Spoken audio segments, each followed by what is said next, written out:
Hi, my name is Nate. In this video, my team and I will be analyzing American Airlines from an economic and managerial perspective. American Airlines was founded in 1930 when 80 smaller airlines united together. Their mission is to be committed to providing every citizen of the world with the best service of the air travel to the extensive selection of destinations possible. Today, the primary functions of American Airlines include operating a major network carrier, providing scheduled air transportation for passengers and cargo, offering a wide range of freight and mail services, maintaining facilities as well as interline connections around the world.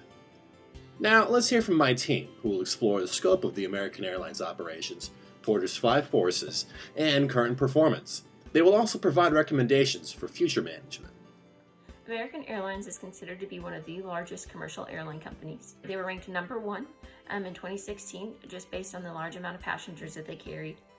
In 2018, they had an average of 6,700 flights per day to over 350 destinations in over 50 countries. American Airlines has hubs all over the United States as well as some internationally. These hubs include Charlotte, Chicago, Dallas-Fort Worth, Los Angeles, Miami, New York, Philadelphia, Phoenix, and Washington, D.C., as well as a hub in London Heathrow. American Airlines had approximately 204 million passengers in 2018, and they operated 956 mainline aircraft as well as 595 regional aircraft. American Airlines is in a highly competitive market. They have competition with cargo companies such as USPS, UPS, FedEx. They also share competition with charter airlines, those owning their own planes and whatnot. They also share competition with rail and ground transportation. Most domestic nonstop flights are shared with competing domestic airline companies. Some of these companies are major network airlines, low-cost carriers, and even ultra-low-cost carriers. These include Alaskan Airlines, Allegiant Air, Delta Airlines, Frontier Airlines, Hawaiian Airlines, JetBlue Airways, Southwest Airlines, Spirit Airlines, and United Airlines. The net cash seen for American Airlines by operating activities was $3.5 billion. The net cash for 2017 by operating activities was $4.7 billion. There was a decrease from 2017 to 2018 in the net cash that they received from operating activities. This can be due to several factors. American Airlines is subject to extensive government fees and taxation that can negatively impact their profitability. They're also affected by the health of the community, the level of volatility of fuel prices, and travel demand. A good example of that is what we're all experiencing right now with COVID-19. American Airlines will be negatively impacted due to the lack of travel that we're seeing during this time. Hi, my name is Raed. Today I'll be covering the 5 forces of the airline industry. First, the power of supplier. There is a large line of suppliers that cater to the airline industry in the United States. However, apart from the aircraft makers like Airbus, Boeing, any other does not have any clout. The small suppliers, they have a small power, and it is because these small suppliers are available at any time and all the time in a plenty. And also, there's no switching costs to switch between one supplier to another. And this makes the power is low. It is only the aircraft makers like Airbus and Boeing and Embraer. They have some power, and it is because of their size, financial clout, and technological innovation. Second, the power of buyer. There is hardly any cost or any switching cost if a customer would like to switch from one carrier to another. And that is why main and major airlines are investing in customer convenience and quality to make their customers happy. From offers, discounts, and loyalty benefits that are provided to their customers. Some customers, they're infrequent and or price sensitive, which means that they do not care about the services provided and they would go with the least price no matter what. And this makes the power as medium. On the other hand, the product differentiation in this industry is very high, and it's hard to find a particular product in different carriers. This difficulty in finding the same product at different carriers would make the power of buyer very low. 3, the threat of substitute. The threat of substitute in the airline industry is very low. The main threat that might come is from different brands in the same industry, or different sources of transportations, like cars, buses, trains, or metros. But these different sources of transportation do not have the same quality and the same features as it is in the airline industry. And this makes the threat is low to medium. For the threat of new entrants, the threat of new entrants is very low due to the high financial investment that's involved in making a new airline brand, from technology to infrastructure and staff, as well as marketing. Everything requires a very large financial investment. Entry, even at a small level, locally, would require a very high and large financial investment. And that's why the barriers are very high to entry. There are numbers of geopolitical factors too that have raised the barrier higher. For example, the 9/11 attack. The 9/11 attack increased the legal and political regulations of the aviation industry, and this made the entry of new players is difficult, and that made the overall threat of new entrants is low. Last is the internal rivalry. The intensive competition and rivalry between firms are very high, and it is because of the exit barriers in the airline industry. The exit barriers are particularly high due to the high investments involved in making a new airline brand. The exit barriers are also high due to the government regulations and restrictions, and this makes firms within the industry reluctant to leave the business, and they will continue and produce at even low profits.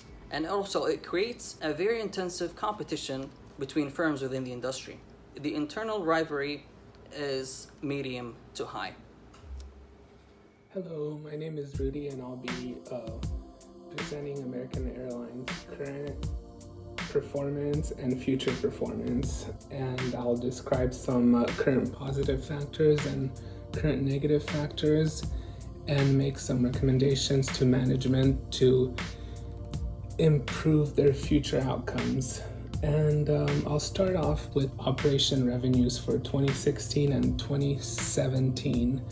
And the revenues increased from $42,195 to $42,207. Passenger revenues also increased from $34,579 in 2016 to $36,133 in 2017. Cargo revenues increased from $700 to $800 in 2017, and other revenues increased from $4,884 to $5,262.